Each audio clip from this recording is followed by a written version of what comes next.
Alright, we're back. I wasn't joking when I said there was going to be more now, was I? But, yeah. I just wanted to make sure I threw that one out there. Now, this one's going to be a little bit of a mixed bag of sorts. So, we're just going to go ahead and roll into this here. And this one's really interesting, although not necessarily for the right reasons. But it's interesting because I guess part of this subject I brought up before, but for something entirely different. This, however, is not what I had in mind. I actually did a video where my feature piece was talking about a potential super fight between current UFC light heavyweight champion Alex Pereira and current, well, at least at one point, he was the heavyweight champion in the UFC, and John Jones. It seems like that might be happening. There's something possibly slated for 309. I'm not sure exactly how far down the road that is, but that could be happening. But that's only if this doesn't get in the way somehow, which for me, I'm going to go ahead and hope that it doesn't. And I'm going to hope that not just for Jake Paul's sake, but just because, you know, it's just...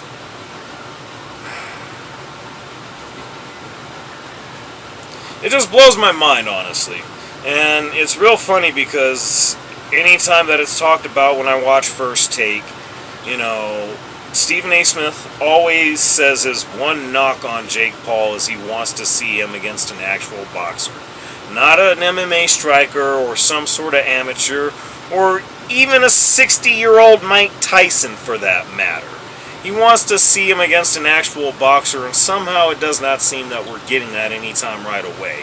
I'm not even sure who the hell the last guy he fought was, and quite frankly, I couldn't care less either way, obviously. But for me,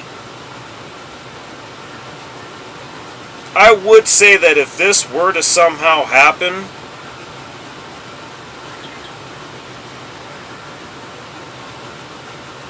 I'm trying to think of a scenario where Jake Paul doesn't get massacred. I mean, and I've been saying it on Twitter, I've been saying it to people. This dude literally has to have a fucking death wish if this is something he wants to actually try to do. He actually called out Alex Pereira after his irrelevant-ass fight that happened Saturday night. I'm just... God, I'm at a point to where I'm tired of talking about this dude like this. I mean, and this is where I gotta roll with Stephen A. on this. Fight an actual fucking boxer, dog. Like, your career is just gonna look like nothing but a inflated joke, which it's inflated because he is doing a great job of making money and everything, but I mean, God, like, this dude wants to seriously be seen as a boxer? And I'm telling you, if this happens, Pereira ends this dude. He ends this dude. I don't care what anybody says. So we're going to leave that alone, and we're going to move into something else here, particularly something that I'm not any more excited to talk about, but I'm going to anyway.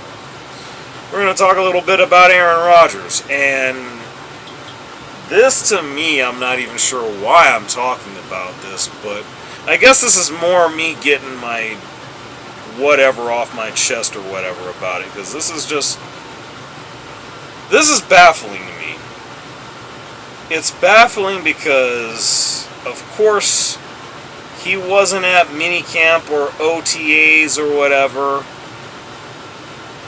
So, I mean, this is literally the same type of shit we saw from Brett Favre all those years ago towards the end of his career. Now we're getting the same shit.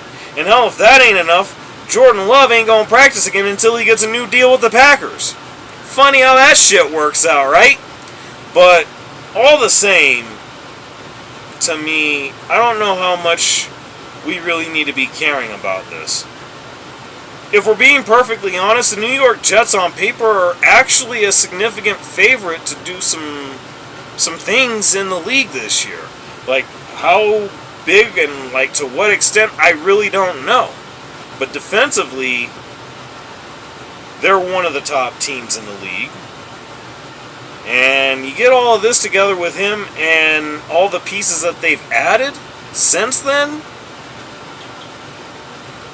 the Jets have to be a threat, especially if Aaron Rodgers is right and healthy.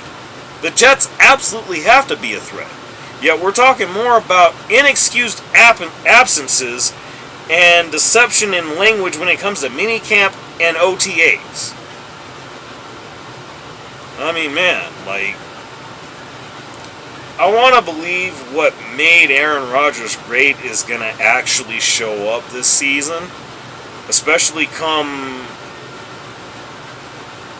that opening night game, that first Monday night game out in Santa Clara. I mean, just get through more than 4 plays, please. Just get yourself through more than 4 fucking plays from scrimmage. And I'll just leave that one at that. We're going to go on into another different topic, which is really huge. This was news that was actually broken this morning, or earlier today. I'm not sure exactly when.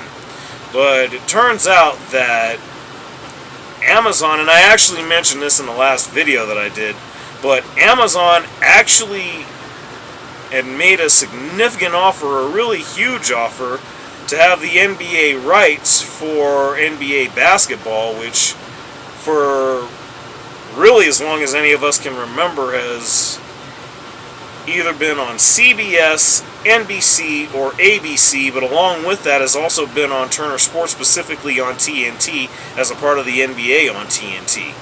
Now, Turner seemed, or I guess Warner Brothers Discovery, should definitely be serious about this investment, because they've matched Amazon's offer at this point, and now the figurative and literal ball is actually in the NBA's court at this point now. So what decision are they going to end up making? And for all my wrestling fans out there, again, this is huge, especially when it comes to AEW, and it seems they've got their TV deal in line, and that's to be announced real soon. Now they could actually be retaining the NBA on TNT. And honestly, I'm here for this. I actually was hoping for this to be the case, because I've been watching NBA on TNT, again, for as long as I can remember. Seeing this on, of course, like I said, the primary network is ESPN, ABC, but seeing this on anything other than that and TNT, man, that's going to be quite a change if and when that does happen. And honestly, I'm not sure how I feel about that change. But hopefully this holds true and we keep this going, because this foursome crew right here with EJ, Shaq, Kenny, and Chuck, you know, it's a treasure to behold. It really is. I don't know any other way to look at it. But hopefully this remains intact, because I don't know if it does if it goes to, say, NBC, or maybe even it does if it's Amazon. I don't know. I mean, we'll have to wait and see. But y'all know what it is. Let me know what y'all think. Like, share, subscribe if y'all are new, and if y'all enjoyed this. I am A&J, and of course there will be more.